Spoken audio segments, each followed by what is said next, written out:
to those scoffed by the world. Those words which have been declared by the knowers of truth dispel our ignorance. The very hearing of them is beneficial. Thy words are beautiful, pleasing to the ear, pleasing to the heart. They are inexhaustible in the benefit they confer. Those who recount them on the earth are the givers of the highest and the best. Oh. Welcome to today's scripture class, and today's subject is the Gospel of Sri Ramakrishna. We are continuing the chapter, the festival at Panihati, and it was recorded on Saturday, July 21, 1883. So Sri Ramakrishna had already visited Panihati. That episode is finished. On that chapter, Sri Ramakrishna was in Dakshineswar, and from there he's going to a devotee's house.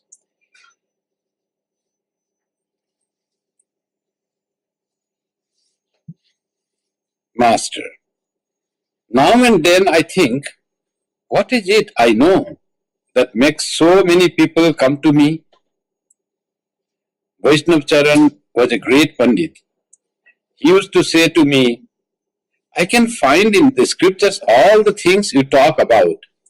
But do you know why I come to you? I come to hear them from your mouth. So Sri Ramakrishna was like a child. So he says, sometimes I wonder why so many learned people, all elites of the society, they come, and what do they get from me? I am not lettered, I am not educated, why do they come?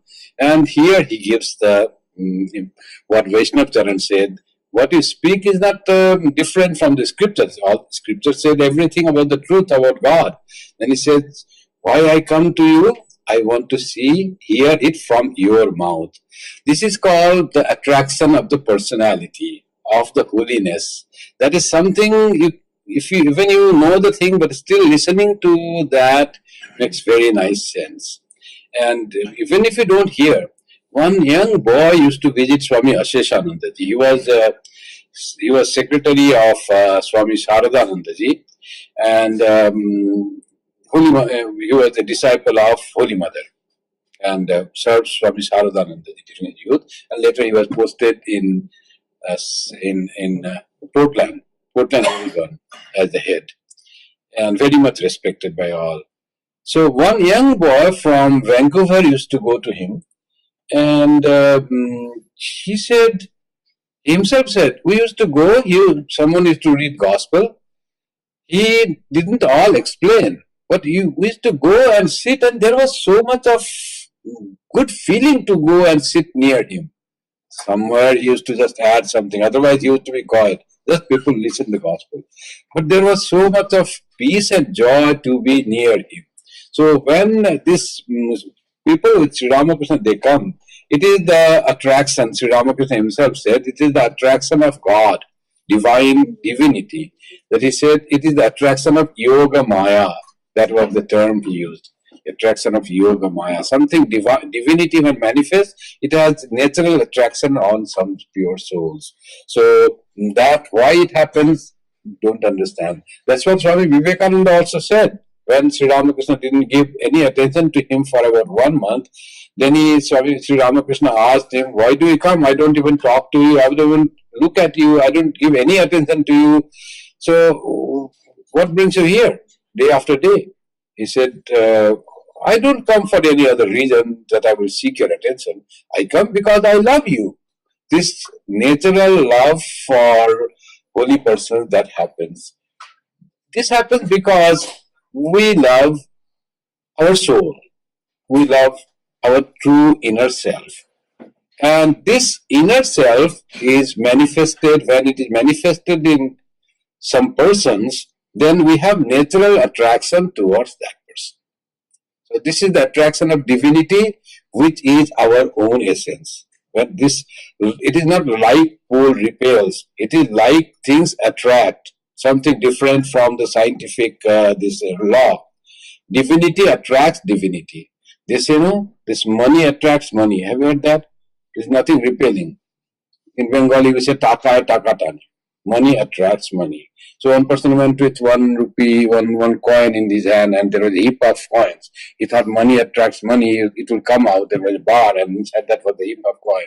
So when we are trying to attract the money, so in the process his money fell, and it went. And he went and complained, you say money attracts money, but it didn't happen. Rather, my money was gone. And someone said, exactly, it happened. Money attracts money. The heap of money attracted your 1 rupee coin. So money attracted money.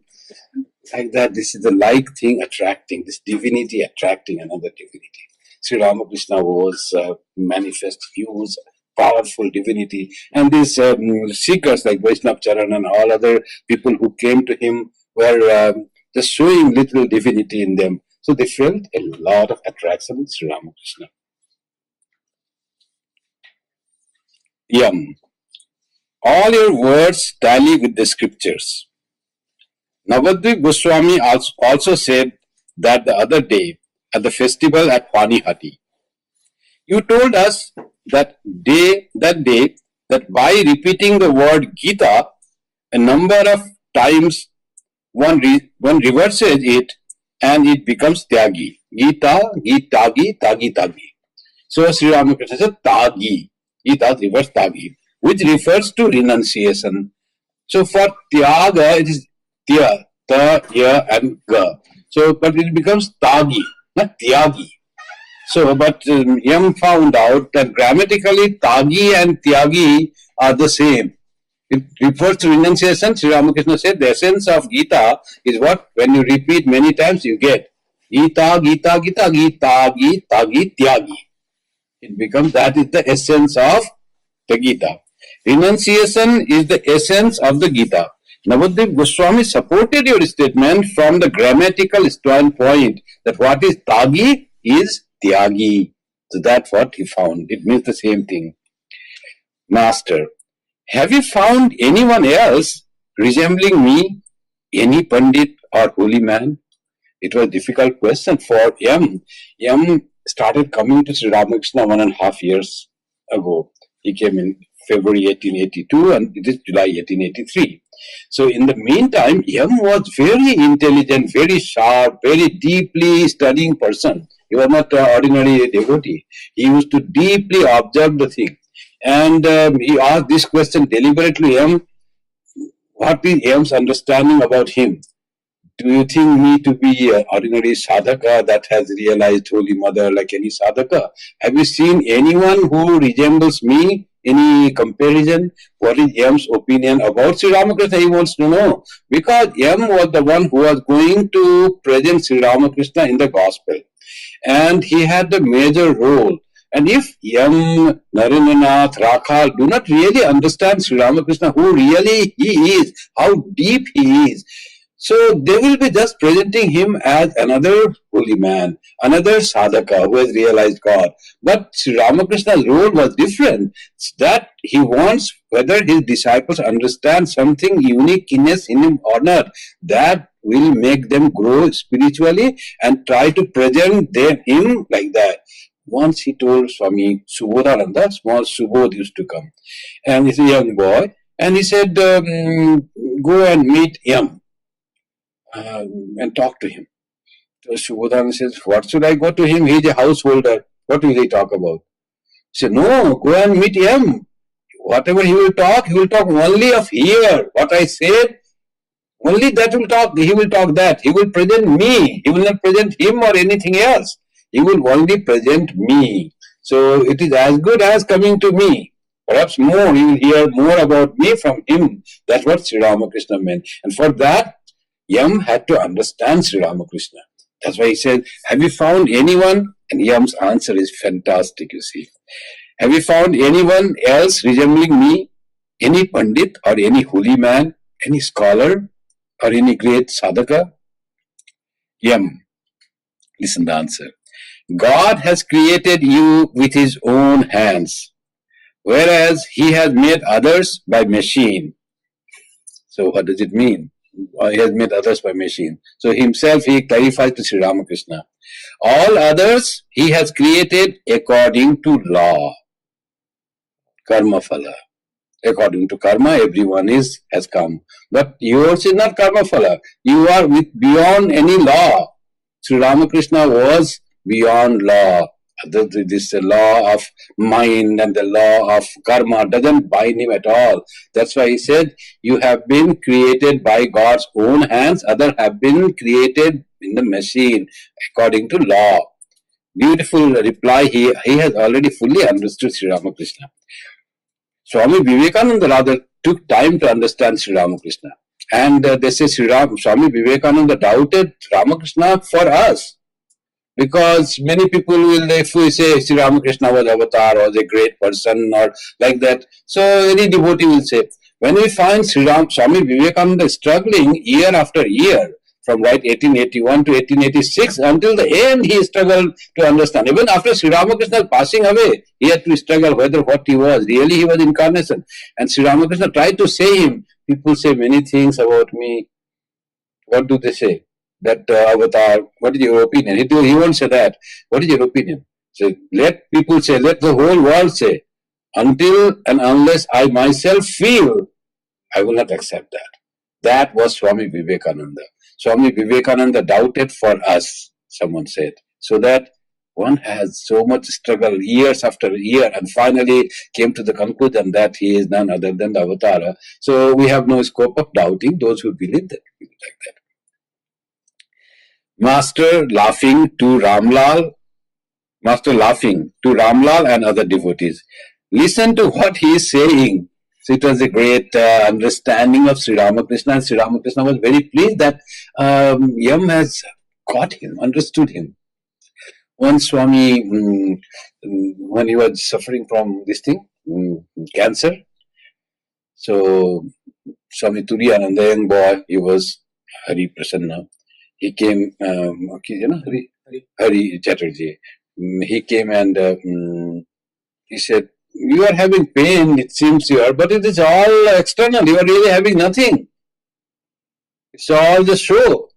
Then Sri Ramakrishna says, oh, this rascal has really understood like that. He has found out. But when Sri Ramakrishna thought himself as the Atma, he could deny all the pain. But when the mind came and it associated with the body, he had pain. So there is to be both things. That really the body is having pain and the disease, Atma having nothing. Real Sri Ramakrishna having nothing. And Hari Maharaj says from that point of view that you have nothing, it's just a fun. Then he says, oh, this rascal has found it out. He was saying that. So here also Sri Ramakrishna was very happy that Yam had found out, understood what Sri Ramakrishna is. And he often said, you need to understand three things. Who am I? Who are you? And what is our relationship? If these three things you have understood, you have done, achieved.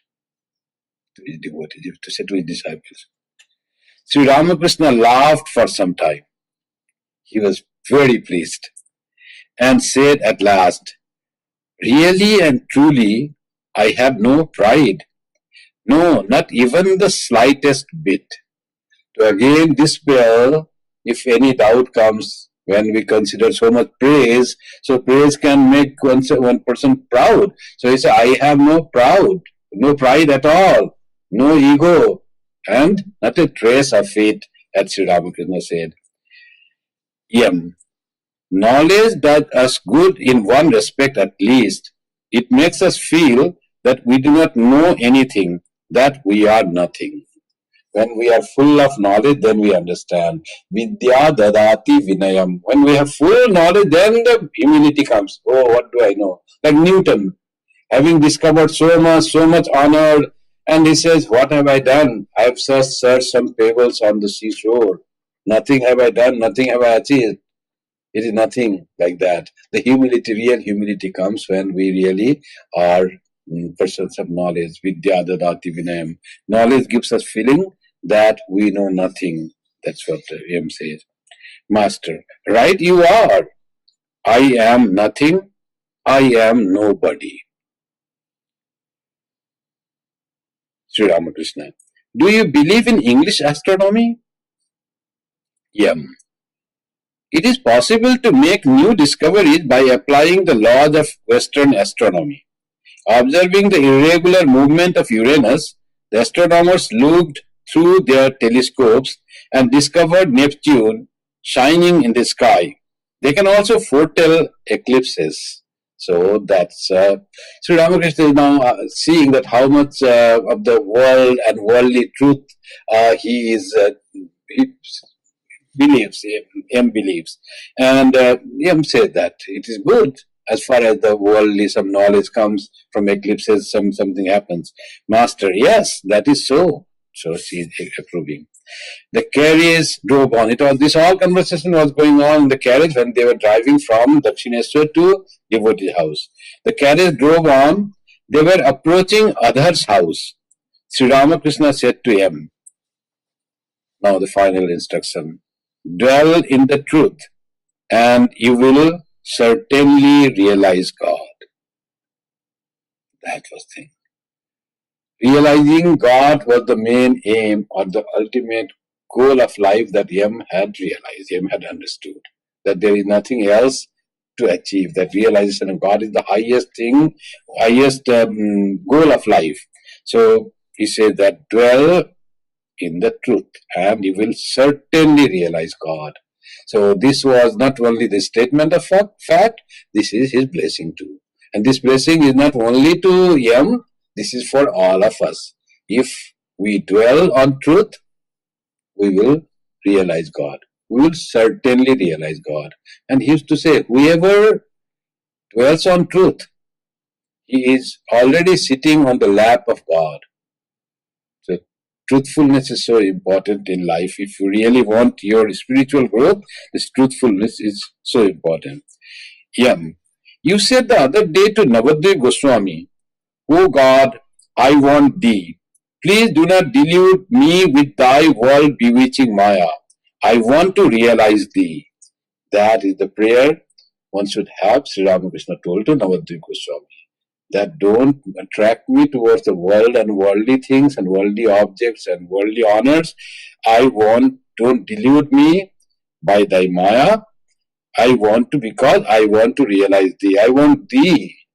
I want to meet the gardener. The beauty of garden is no more attractive for me. I want to catch hold of the source from where this all beauty of garden has come. The mind which can think of this beautiful, I want to be with that. I want to be the creator of the garden. There I find real joy. That's what it is. Master. Yes, one should be able to say that from one's innermost soul. That I want thee and don't distract me from with the help of thy world. Sri Ramakrishna arrived at Adhar's house and took a seat in the parlor. Ramlal, Adhar, Yam and other devotees sat near him. Rakhal was staying with his father in Calcutta. Adhar was a very high official, a deputy magistrate at the time. And he used to come to Sri Ramakrishna. He found great attraction to Sri Ramakrishna. And sometimes he used to come from office tired and he used to lie on the mat and fall asleep. Sri Ramakrishna said, don't disturb him, let him sleep. He comes, that itself is a great thing. And he had a great love for Sri Ramakrishna.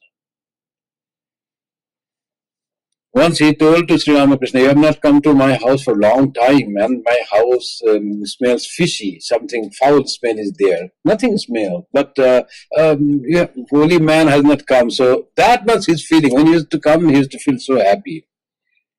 Now here today he says, Adhar saying, you haven't been here for a long time. I prayed to God today that you might come.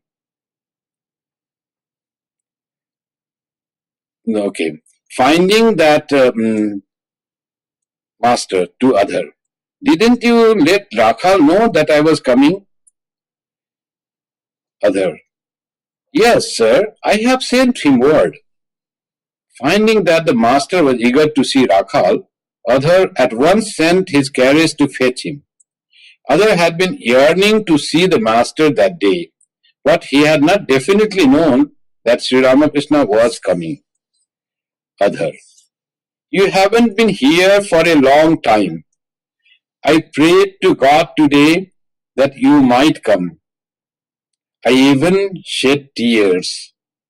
That was the yearning that the other had, you see, how much he used to feel that Sri Ramakrishna might come, let him come. And he shed tears. So it was, the master was pleased and said with a smile, you don't mean that.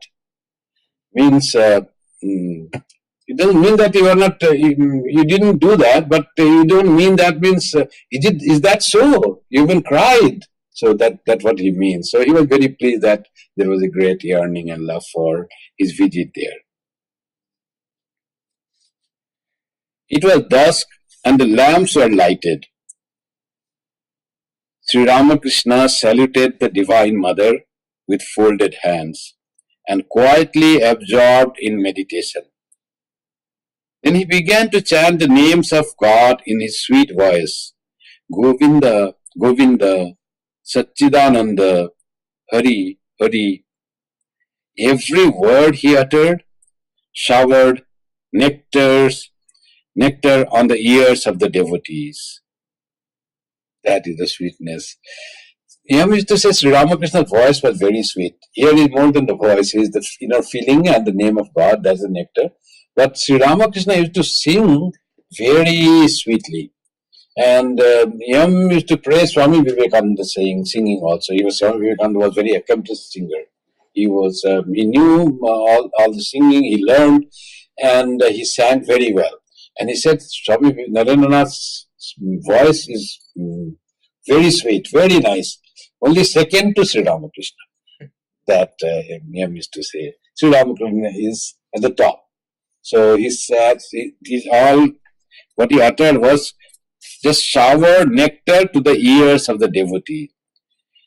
Ramlal sang in praise of Kali, the Divine Mother. Thy name I have heard, O consort of Shiva, is the destroyer of our fear. And so on thee I cast my burden. Save me, O kindly Mother. Out of thy womb the world is born, and thou it is that dost pervade it. Art thou Kali? Art thou Radha? Who can ever rightly say?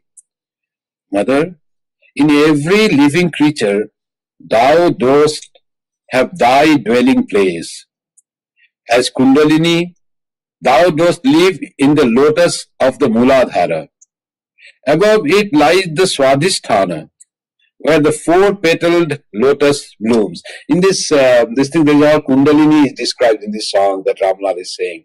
How this Kundalini at the lotus, its four-petaled lotus at the Muladhara, at the base of the vertical column is the four-petaled lotus. It is called Muladhara. And above that is called Swadhisthana, where the four-petaled lotus blooms. Above it lies Swadhisthana, where four-petaled lotus blooms. There also dost thou make thy home, O mystic power of Kundalini. In the four petals of that flower, and in the Vajrasana 6 petals. Vajrasana is above that. At the navel is Manipura. So, at the base was Muladhara, then Swadhisthana, at the level of navel is Manipura. The blue 10-petal lotus flower. There are the colors also. Through the pathway of Sushumna, thou dost ascend and enter there. O Lady of the lotuses in lotus blooms, thou dost dwell. Beyond them lies the lake of nectar in the region of the heart, where the 12-petaled lotus flower enchants the eye with scarlet flame. So color and the size of lotus and all description in detail about the Kundalini Yoga. And yogis see this. Yogis who practice, they see this, visualize that there is the lotus flowers and there is the Sushumna going on. When thou dost open it, O Mother, touching it with thy lotus feet, the age-long darkness of the heart instantly scatters at thy sight. Above in the throat is the 16-petal lotus flower of smoky hue. Within the petals of this flower there lies concealed a subtle space. transcending which one sees at length the universe in space dissolve, and higher yet, between the eyebrows, blossoms the lotus of two petals, where the mind of man remains in a prisoner and past controlling. From this flower, the mind desires to watch the sportive play of life. Highest of all, within the head, the soul enthralling center is, where shines the thousand-petaled lotus, Mahadeva's dwelling place. Having ascended to his throne, O spouse of Shiva, sit beside him. Thou art the primal power, O mother, she whose senses are controlled. The yogis meditate on thee as Uma, great Himalaya's daughter. Thou who art the power of Shiva, put to death my ceaseless cravings. Put to death my ceaseless cravings, desires. Grant that I never fall again into the ocean of this world. Mother, thou art the primal power, thou the five cosmic principles. Who can ever hope to know thee, who art beyond all principles? Only for thy bhakta's sake dost thou assume thy various forms. But when thy devotees' five senses merge in the five elements, Mother, it is thyself alone that he beholds as formless truth. It's all unifying the Divine Mother with the ultimate truth. And the song says that Mother rises in Sushumna to different lotuses, and the devotee has different experience. And when it finally reaches the Sahasrara, where Divine Mother meets Shiva, then there is the final illumination. And one realizes that both Divine Mother and Shiva are one. It is thyself alone that he beholds as formless truth. Formless truth is Brahman. Who is Brahman? He is none other than Kali. Kali and Brahman are same. As Ramlal sang the lines, above in the throat is the 16-petal lotus flower of smoky hue. Within the petals of this flower there lies concealed a subtle space, transcending which one sees at length the universe in space dissolve. When he sang this, the master said to him, listen, this is known as the vision of Satchidananda, the formless Brahman. The Kundalini rising above the Vishuddha Chakra enables one to see everything as Akasha. So this is the Vishuddha Chakra, this is the Agya Chakra. When the Kundalini or the mind rises above that, one sees everything as Akasha, formless. Vision can be attained in that state. That is the Kundalini Yoga. So raise your mind from, this is in the Vedanta also, this is the 7 planes of mind in 7 stages. In yoga, it is the Kundalini Shakti rising through the Sushumna plane. As it rises and yogis feel that it is rising, then one has different experiences. And the formless experience comes when the Sushumna rises above the throat, above the Agya, the throat chakra is called Vishuddha Chakra, then the Agya. Yes, sir, said him. Master, one attains the absolute by going beyond the universe and its created beings, conjured up by Maya. By passing beyond the nada, one goes into samadhi. By repeating Om, one goes beyond the nada and attains samadhi. The nada is Om. By repeating Om, one goes beyond nada. Now we are in this created universe of name and form. But ultimate truth is without name, without form. It is there, formless. That is the ultimate truth, and that is our essence. We are that. Now, when we think of anything, we cannot think of anything that has no name or form. If we think even the broadness, even the without form, we just imagine some sky or space. Even that has form in our imagination. It is vast and also it has form. So, to reach that formless state, where is the truth, ultimate truth, how one goes. So, go through according to Vedanta, by catching hold of Om. That's called Nada. When one meditates on Om, then slowly repeating Om, one goes beyond the Nada, and that is state beyond form. So it is not easy to go beyond form. We are always in the domain of form. But one day we can experience the formlessness. That is the Kundalini chakra rising above the Agya chakra is the formless. Or when our mind goes beyond the concept of Om, that is formless. That's what Sri Ramakrishna said, that when we, for spiritual practice, what we do Japam, we do Gayatri, or any mantra. And this is a big mantra. We sit and try to meditate or try to think of the Ishta and do Japam. They said after doing lot of Japam, the whole mantra, Sandhya, the whole one process of spiritual practice, then it dissolves, concentrates into Gayatri. Sandhya merges into Gayatri. That is, you don't have to observe any other thing. Only Gayatri and it's done. Then he said, after you practice Gayatri, when you have advanced, then Gayatri merges in Om. Then even Gayatri you don't have to chant whole. Om you say and your mind is already into tune with the Brahman. Only Om. Finally that Om will take us to the state beyond Om. And he gives the example of singers who are singing Nitai Amar Mata Hati. That is the saying.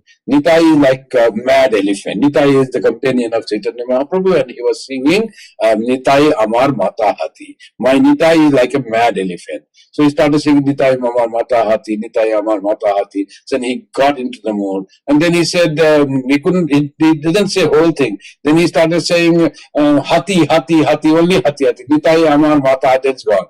After that, sometimes Hati, Hati, then say ha, only ha. After that, it goes to. So in songs also you find that when it goes into that, then after the words and sentences, then comes only the voice, only the suras. And he gives the example from practical life. In the spiritual life also he says that happens. So here he says, after Nada and absolute Om, by repeating Om, one goes beyond the Nada and attains Samadhi. So that all helps to attain Samadhi. Others served Sri Ramakrishna with fruits and sweets. The master left for Jadu Mallik's house. Now he has come to Calcutta. It's quite far from Dakshineswar. It's already in the evening. There's another devotee, Jadu Mallik, so he has to go there. Sri Ramakrishna entered the room in Jadu's house where the Divine Mother was worshipped. He stood before the image which had been decorated with flowers, garlands and sandal paste, and which radiated a heavenly beauty and splendor. Lights were burning before the pedestal. A priest was seated before the image. The master asked one of his companions to offer a rupee in the shrine according to Hindu custom. Sri Ramakrishna always observed, though he always dwelt in Brahman or always meditated on Mother, but all Hindu rituals and customs are to be maintained. See, going and decorating the image, that itself used to go into Samadhi with that. And offering some dakshina, some pranami to Divine Mother. He said, go and offer. He doesn't have any money himself. Give dakshina, he used to say. And then he understood that people don't want to give or something. But that observation, that's to be done. He used to say, whenever one goes to temple, he must offer something. Either you take some fruits and sweets and offer. If you don't have, offer some money. So you should not go empty-handed in the temple. So you must offer something to the temple, to the deity, to honor something. So they say in the Niti Shastra also, when you go to meet king or the temple or the holy man, you must take something with you or give some pranami to them. They don't demand, they don't need, but for one's own good, that is the custom. And Sri Ramakrishna wants that custom to be kept alive. Sri Ramakrishna stood a long time with folded hands before the blissful image. The devotees standing behind him. Gradually he went into Samadhi, his body becoming motionless and his eyes fixed. With a long sigh, he came back to the world of the senses and said, still intoxicated with divine fervor, "Mother, goodbye." But he could not leave the place. He remained standing there. Addressing Ramlal, he said, "Please sing that song, then I shall be all right." Ramlal sang, "O mother, consort of Shiva, thou hast deluded this world."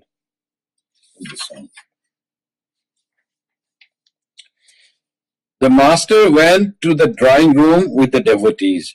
Every now and then he said, "O mother, please dwell in my heart." Jadu was sitting in the drawing room with his friends. The master sat down, still in an ecstatic mood, and sang, "O mother, ever blissful as thou art, do not deprive thy worthless child of bliss." Finishing the song, he said to Jadu, still in a state of divine fervor, "Well, sir, what shall I sing? Shall I sing, 'Mother, am I thine 8 months child?'" He sang, "Mother, am I thine 8 months child?" Footnote. 8 month child means a premature child is generally weak and fearful. So, Sri Ramakrishna says, should I be afraid of everything because I was born weak, earlier, premature? Am I thine 8 months child? Thy red eyes cannot frighten me. So don't think I'm weak. I will not be frightened with thy red eyes. My riches are thy lotus feet, which Shiva holds upon his breast. Yet, when I seek my heritage, I meet with excuses and delays. A deed of gift I hold in my heart, attested by thy husband Shiva. I shall sue thee, if I must, and with a single point shall win. If thou dost oppose me, thou wilt learn what sort of mother's son I am. This bitterly contested suit between the mother and her son. What sport it is, says Ram Prasad. I shall not cease tormenting thee till thou thyself shalt yield the fight and take me in thine arms at last. Beautiful song to the Divine Mother.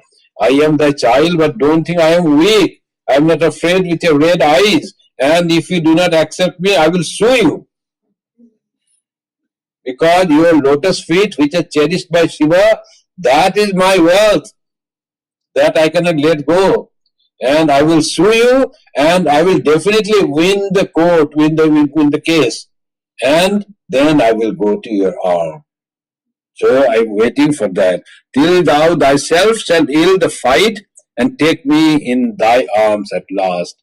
So how much the love for Divine Mother Ram Prasad had. So we can write like that. Mother, I am not going to leave you.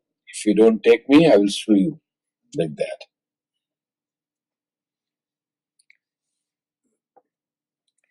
Coming down nearly to a normal state, the master said, I shall take some of the Divine Mother's prasad. Then he ate a little of it. Jadu Malik was sitting near him with several friends, among whom were a few of his flatterers. Now Sri Ramakrishna, you see. Master with a smile. Well, why do you keep these buffoons with you? Now you see, he is a rich man, honored man, and many friends have come. Like that he said, buffoons with you. Why do you keep these flatterer buffoons with you? Very blunt saying to those, no? Swami Vivekananda also like that. He went to King of Mysore and he said to, about whom? Who asked about his son or something. So he said, your son is not that great or something, he said, Swami Vivekananda. And then he asked, what about my courtiers? How are they? So they are flatterers. Then king was a little afraid. So then alone, he took him aside and said, Swamiji, don't say that. All they will become angry with you and they may even poison you. Because you are saying to everyone, they are all flatterers. And in all the flatterers are there, they would look only their interest. They want their progress, nothing for you. So you should know that. Swamiji, please don't say that way. Don't be so blunt. Swami said, am I afraid of who will do what and who will kill me? I am a sannyasi. Who can make me harm? Who can do me any harm? Or what will be the harm? So you cannot make me fearful and I just stop saying the truth. That's what Swami Vivekananda also got from Sri Ramakrishna itself.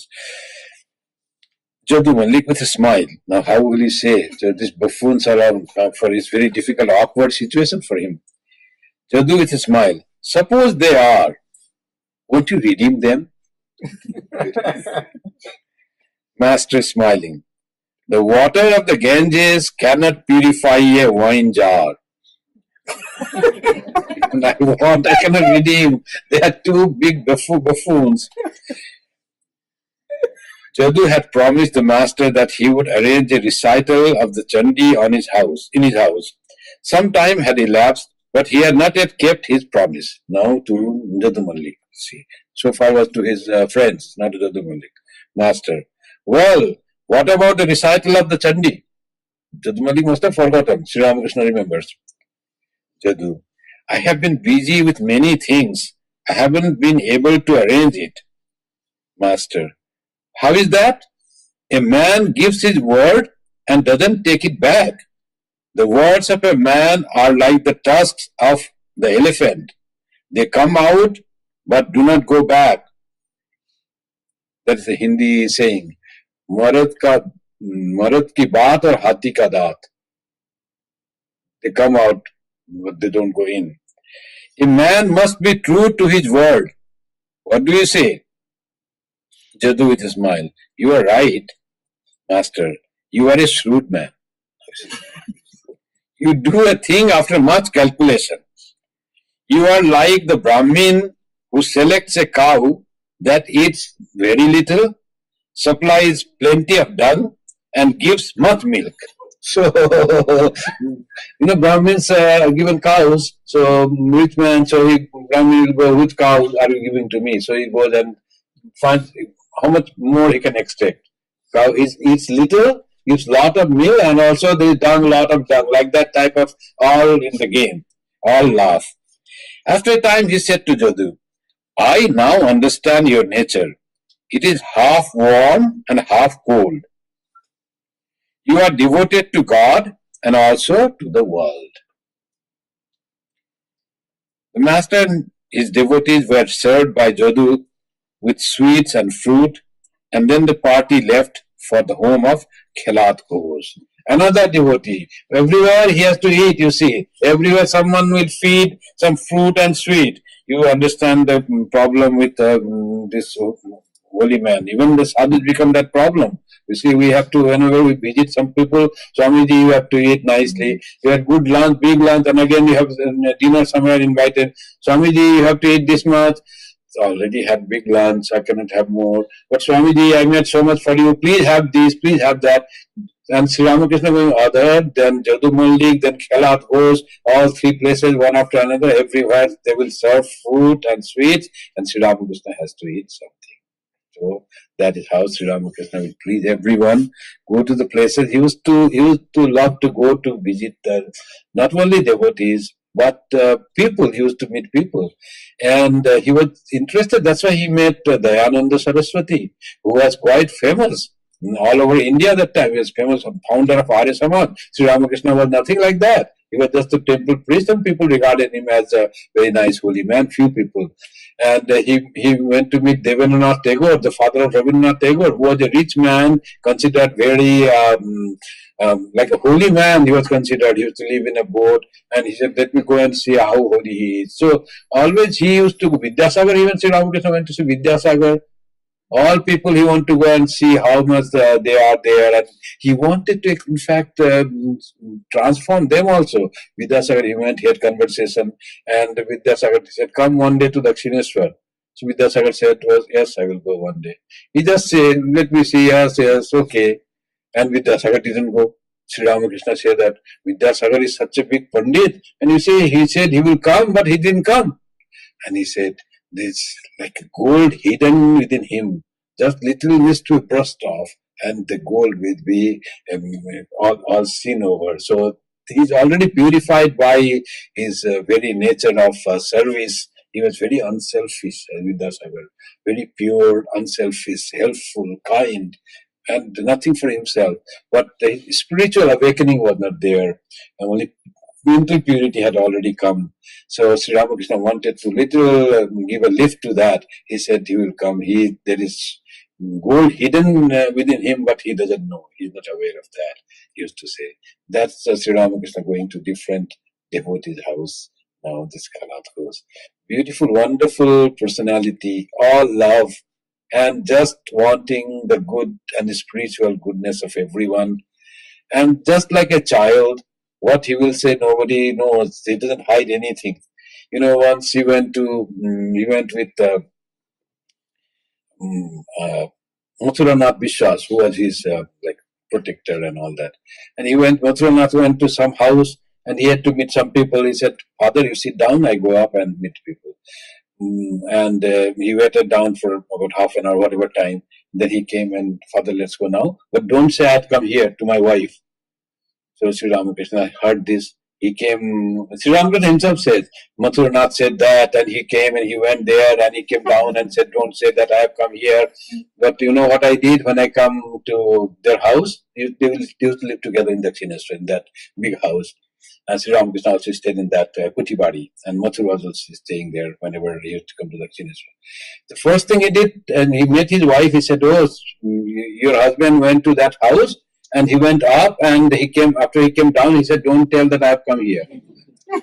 That was his simplicity, like a child. And he himself said, I am so simple, said that nothing I can make things. That was the first thing I did, and that told to his wife that he had gone to this house. Like that was Sri Ramakrishna. Wonderful person. That's why I am also studying him and listening to him. And as Sri Ramakrishna says, nothing there inside. Sometimes says, I try to see I within me, whether I have I or not. I don't find I. It's all mother there. It's all divinity there. I don't find my ego. That was so light and dilute was his ego. That is the beautiful Sri Ramakrishna and his gospel. That's why it is said the words of the gospel are like nectars, and those who recount in the word, they really give the things and they remove the pain of the human beings, and they give the peace to mankind. The gospels are really wonderful words of power, of purity in the words of Sri Ramakrishna. Om Shanti Shanti Shanti Hari Om Tat Sat Sri Ramakrishna Arpanamastu Jananim Saradam Devim Ramakrishnam Jagadgurum Padapadme Tayo Shritva Pranamami Muhu.